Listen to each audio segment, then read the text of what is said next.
अस्सलाम वालेकुम फ्रेंड्स, उम्मीद है आप सब लोग खैरियत से होंगे। आज की वीडियो बनाने का मकसद कुछ लोगों के पॉइंट ऑफ व्यू को क्लियर करना है। बीएड के रिसर्च प्रोजेक्ट जो है हमारा 8613 का कोर्स कोड जो है उसके हवाले से कि उन्होंने उसको मैनुअल को किस तरह से लिखना है। एक एग्जांपल के तौर पे मैं एक आपके पास थीसिस लेके आया हूँ, रिसर्च प्रोजेक्ट लेकर आया हूँ। वो सॉल्व हुआ है, ओल्ड है, बट ये है कि आप उसको देखकर आप उससे रहनुमाई हासिल कर सकते हैं। ठीक है जी। तो ये देखें, सबसे पहले ये जो फर्स्ट पेज है manual research project B.Ed 1.5 year और 2.5 ईयर दोनों का होता है। चूँकि ये फर्स्ट पेज है, इसमें आपने सबसे पहले अपना नाम लिखना है, रोल नंबर लिखना है, आपने रजिस्ट्रेशन नंबर अपना यूनिवर्सिटी का लिखना है, सेमेस्टर आपका थर्ड है, रीजन आपका कौन सा है, आपका थीम क्या है, यहाँ पे आपका आ जाएगा कि आपका सब थीम क्या है, यहाँ टॉपिक आ जाएगा। अच्छा, ये मैं आपको कंप्लीट सॉल्व हुआ दिखाऊंगा। ठीक है, एक रिसर्च प्रोजेक्ट, उससे आपको सहूलत मिलेगी कि आप किस तरह से अपने रिसर्च अपना मैनुअल लिख सकते हैं। क्वेश्चंस के आंसर्स, क्योंकि क्वेश्चन सेम है, सिर्फ आपने अपना उसको उठा के उसकी जगह अपना आंसर लिख देना है, उसको एडिटिंग कर देनी है।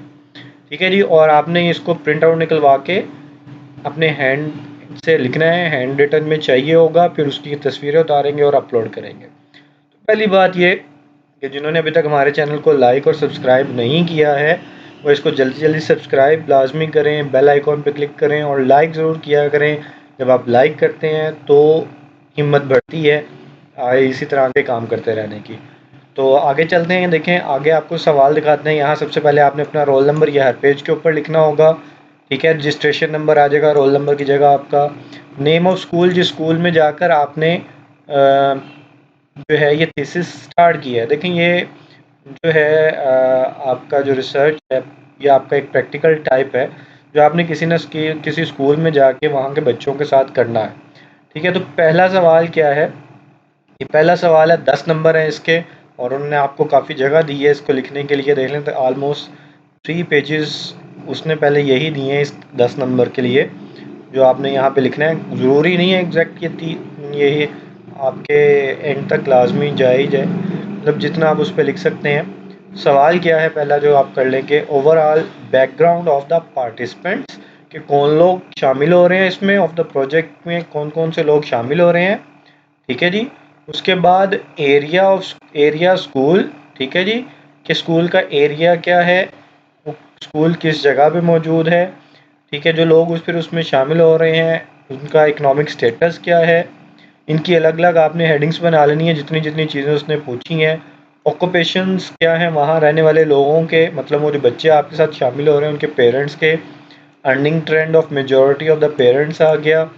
लिटरेसी रेट वहाँ पे क्या है, एकेडमिक क्वालिटी कैसी है वहाँ पे, and other special trait of the community where the school is situated. और आम तौर पे वहाँ पे लोगों का जो है वो क्या लोग करते हैं, आम तौर पे किस तरह के लोग हैं, किन आदात में उनमें शामिल है। तो पहला ये सवाल है। अगर इस सवाल के आंसर की तरफ ही मैं आपको लेकर चलूँ, ठीक है, और जिसको ये चाहिए भी होगा मैं उसको प्रोवाइड कर दूंगा, आप उसके मुतालिक मेरे से रब्ता कर सकते हैं और मैं आपको बता दूंगा कि आपको किस तरह से ये मिल सकता है।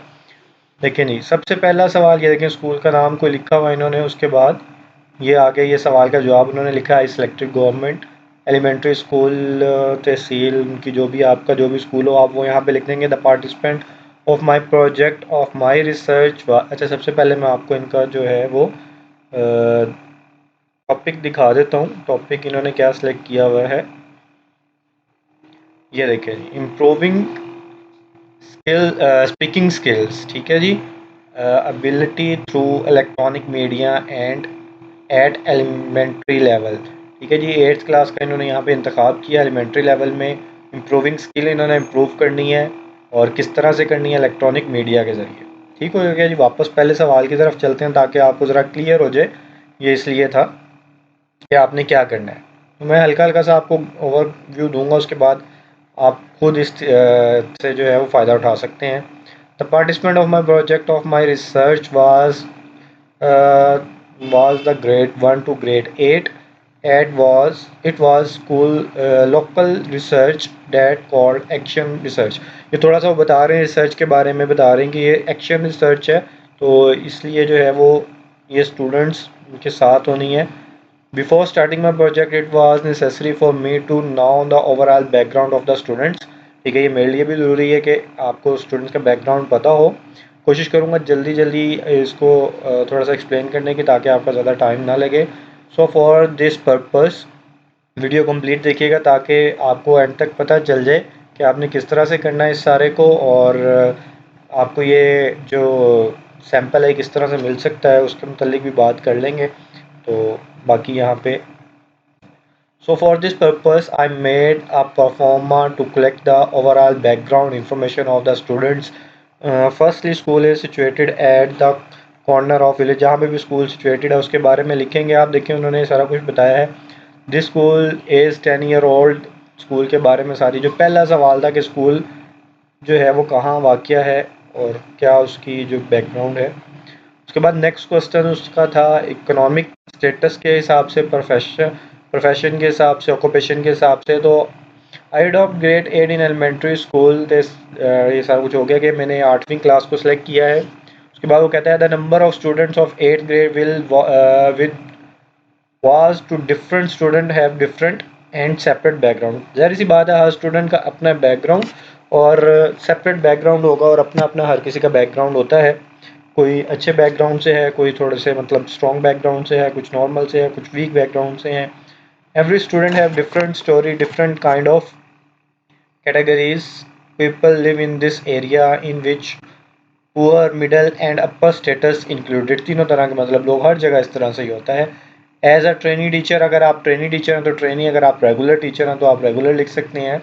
I observe that every student represented her his family background because each have different story। I observed that many uh, complications comes from different student in same society। उसके बाद उसने ऑक्यूपेशन की हेडिंग दी है। ठीक है, रूरल एरिया वो बता रही है। अब आप पे डिपेंड करता है आप रूरल एरिया से हैं, अर्बन से हैं, तो आपने उस हिसाब से उसको सॉल्व करना है, को लिखना है। ठीक है, वो कहते हैं कि attached with agriculture, that was the rural area, most people are attached with agriculture, where 25% of the students were attached agriculture, 5% in teaching profession, and 8% were in labor and servant etc। 2% parents were in office and well educated jobs in army and police department। ये जो भी आप इसमें अपने पास से अपने हिसाब से लिख सकते हैं। इसके अंदर few have the sorry, poultry farms and animal farms, each parent have different method of earning most। ये उसके बारे में मैंने बताया। फिर लिटरेसी रेट के बारे में बताया कि लिटरेसी रेट बहुत ज़्यादा बुरा नहीं है, अच्छा लिटरेसी रेट है। कुछ लोग कि almost 25%, 20% of parents were well educated, 5% were belong to average family, और mostly students present were matric pass है वहाँ पे। ठीक है जी। तो उसके बाद उसने बताया कि लोग कैसे हैं वहाँ पे, प्लांटेशन करते हैं, ग्रीनरी और बाकी सारी चीज़ें। तो उसके बाद ये टॉपिक, ये अगर आगे इधर आ जाते हैं, ये सारा करने के बाद नेक्स्ट क्या है जी, रोल में मैंने आपको सब बताया था कि थीम लिखना है, सब थीम लिखना है, टॉपिक लिखना है। उसके बाद फर्स्ट क्वेश्चन है, इसके भी 10 मार्क्स हैं। Why did you select this specific sub theme and topic related to your experience problem in your class. इन आपने ये सवाल, आपने ये थीम या टॉपिक सेलेक्ट क्यों किया, आपने इसको जस्टिफाई करना है। तो उन्होंने यहाँ कैसे जस्टिफाई किया, I am trainee teacher and choose government. ये थोड़ा सा उन्होंने ये स्कूल के मतलब बताया है कि 8वीं क्लास में। आगे चलते हैं। Speaking is an essential tool for community in the classroom. I select specific sub theme speaking skill and topic improving speaking skills ability through electronic media at elementary level। Reason of the selecting, क्योंकि अपनी lines भी पूरी करनी है, कुछ लिखना ज़्यादा है, तो इसलिए स्टार्टिंग बेस बनानी है आपने। This topic was student enable to pronounce correct words. My purpose was to enable student to the able to pronounce the in English language pronunciation। so I select that's why. मैं उन्होंने बताया कि मुझे ऐसा लगा कि लोगों इंग्लिश बोलते हैं लेकिन वर्ड्स को सही तरह से प्रोनाउंस करने में उनको मुश्किल पेश आती है, तो मैं कैसे उनकी मदद कर सकती हूँ इलेक्ट्रॉनिक मीडिया को यूज़ करते हुए, मैं उनको कैसे करेक्शन कर सकती हूँ उन्होंने इस मुतालिक, इसलिए मैंने इसको सिलेक्ट किया है। My student were often weak in basic skills, मेरे स्टूडेंट जो थे वो बेसिक स्किल्स में वीक थे, mainly one reason of this backward area and वैसे भी आप कह सकते हैं कि क्योंकि हमारा इंग्लिश हमारी जो है वो रेगुलर लैंग्वेज नहीं है जैसे इसकी है, लेकिन आप अपने अपने हर बंदा अपनी अपनी रीज़न दे सकता है। प्रॉब्लम आपने क्या फेस की? I notice that many student was very weak shy to speak, shy होते हैं, ये सबसे बड़ा इशू है कि हमें हमारे स्टूडेंट्स जो हैं वो बोलने में जो है वो शाय महसूस करते हैं, कॉन्फिडेंस लेवल कम होता है। इस हिसाब से आप अपने जो हैं वो लिख सकते हैं। आगे आप ये देखिए उन्होंने किस तरह से इसको लिखा हुआ, nowadays modern electronic media trend, क्या चीज़ें बेसिकली अगर आप सवाल को देखें तो उन्होंने इसके मुतालिक मज़ीद दिया हुआ है। नेक्स्ट क्वेश्चन की तरफ चलते हैं। क्वेश्चन नंबर 2 है, what was your discussion with your colleagues friend senior teacher और सुपरवाइजर रिगार्डिंग द प्रॉब्लम, इनसे मुतालिक आपकी उनसे क्या बात हुई? 5 नंबर का सवाल का जवाब है। बहुत ज़्यादा लेंथी करने की ज़रूरत नहीं है, नॉर्मल सा जवाब आपने लिखना है। The problem was in the class, सवाल हाँ ठीक है। Mispronunciation of English word. I noticed that it is a big problem in our school and rural area of our school. English is thought, इन्होंने अपने मुतल्लिक बताया कि उनसे जब मेरी बात हुई तो उन्होंने कहा my colleague tell me our students have to have no guidance about speaking and pronunciation, so they have less confidence and weak। इसी तरह से आप अपने टॉपिक के हिसाब से लिख सकते हैं। ठीक है, आगे उन्होंने अपनी जो एग्जांपल्स दी हैं कि प्रोनाउंसिएशन जो है सिगरेट और बिस्कुट, और ये उन्होंने अपनी एग्जांपल्स दी हैं कि इस तरह की बेसिक इश्यूज जो हैं वो देखने में आते हैं। नेक्स्ट क्वेश्चन मैनुअल पे देखते हैं हम। What did you find about the problem in the existing literature book article? आपने कौन से बुक आर्टिकल वगैरह इसके मतलब रिसर्च किए हैं? इन्होंने अब जैसे लिखा है, as my research product I read different article and books on different website and I find that data about this topic before this many researcher work on pronunciation and find good results as we know Punjabi is spoken as mother language। आपने बताना है कि जो आपने वो पढ़ा और कहाँ से, ये देखें अभी ये रिजवी से इन्होंने नोट किया है, या आप कहाँ से और कहीं से इस वेबसाइट से देखते हैं तो उसका हवाला दे देना है, किसी बुक से देखते हैं तो आपने उसका हवाला दे देना है। ठीक है, कि आपने कहाँ कहाँ रिसर्च की, आपको क्या क्या चीज़ें इसके मुतालिक मिली हैं। काफ़ी कुछ उन्होंने इसके मुतालिक लिखा हुआ है। जब आपको ये नोट्स मिलेंगे तो आप मज़ीद गाइडेंस इससे हासिल कर सकते हैं। हम नेक्स्ट क्वेश्चन की तरफ मैं जाना चाह रहा हूँ ताकि कम से कम टाइम लिया जाए, और वीडियो एंड तक देखते रहिएगा ताकि आपको जिसको चाहिए हो तो मैं बता दूंगा उन्हें क्या करना है। क्वेश्चन नंबर 4 की तरफ चलते हैं। जी, what were the major variables and construct of your project, give definitions description for literature. ठीक है जी, उसके बारे में बताएं कि मेजर वेरिएबल्स कौन से हैं आपके। ठीक है, in my project speaking skill is a major variable, definition of speaking skill उसने आगे लिख दी है। इसी तरह से विजडम ग्रुप के ये उसने बताया कि किस किस ने क्या क्या डेफिनेशन उसकी दी है। ठीक है, आगे डिपेंडेंट वेरिएबल और इंडिपेंडेंट वेरिएबल जो इसके हैं वो बताए हैं। नेक्स्ट क्वेश्चन देखते हैं, क्वेश्चन नंबर 5। ये 5 मार्क्स के जो क्वेश्चन है बहुत ज़्यादा लेंथी करने की ज़रूरत नहीं है, नॉर्मल आप लिखें। What did you want to achieve in this research product, तो जाहिर सी बात है इनका यही होगा कि वो इम्प्रूव करना चाहते हैं स्किल को। इसी तरह आप अपने में लिखेंगे कि आप कॉन्फिडेंस इम्प्रूव करना चाहते हैं। वर्ड्स आप यहाँ से देख सकते हैं। ठीक है, पर्पस क्या है, क्रिटिकल क्वेश्चन। ठीक है जी, नेक्स्ट क्वेश्चन, क्वेश्चन नंबर 6 है। अच्छा, इस तरह से आप ये सारे से देख सकते हैं। आगे चलते हैं, क्वेश्चंस के बाद ये 13-14 क्वेश्चन हैं, ये आप वहाँ से टैली कर लीजिएगा। ठीक है, और इसके बाद क्वेश्चन नंबर 10 समरी है। Question, how do you feel about this practice.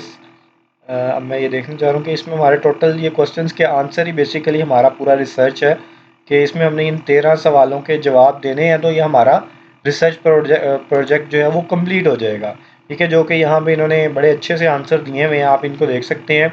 अच्छा, सबसे जो इम्पोर्टेंट बात, जो लोग ये चाहते हो कि मुझे ये मिल जाए, तो वो एक काम कर सकते हैं, एक तो वीडियो को फिर से एक रिक्वेस्ट है, हमारे चैनल को सब्सक्राइब करें, लाइक करें और अपने दोस्तों के साथ शेयर करें ताकि वो भी इससे फ़ायदा उठाएं।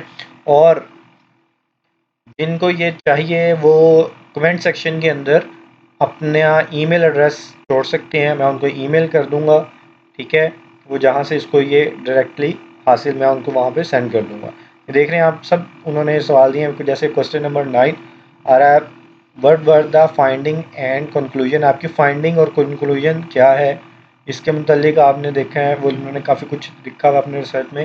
जैसे जैसे आप इसको पढ़ेंगे तो आपके कॉन्सेप्ट जो हैं वो क्लियर होते जाएंगे। इंशाल्लाह बहुत जल्द आपकी जो असाइनमेंट्स का वादा किया हुआ है उस असाइनमेंट्स के साथ इंशाल्लाह आपको नई वीडियो में उन असाइनमेंट्स के साथ हाजिर होंगे। जल्दी आपको वो असाइनमेंट्स भी मिलेंगी और इसलिए चैनल के साथ हमारे जुड़े रहें। आने वाली वीडियोस को लाइक ज़रूर किया करें, सब्सक्राइब और बेल आइकॉन भी ज़रूर क्लिक करें ताकि आपको नोटिफिकेशन मिलते रहें हर नई आने वाली वीडियो के। नेक्स्ट वीडियो तक के लिए अल्लाह हाफिज़, बहुत शुक्रिया।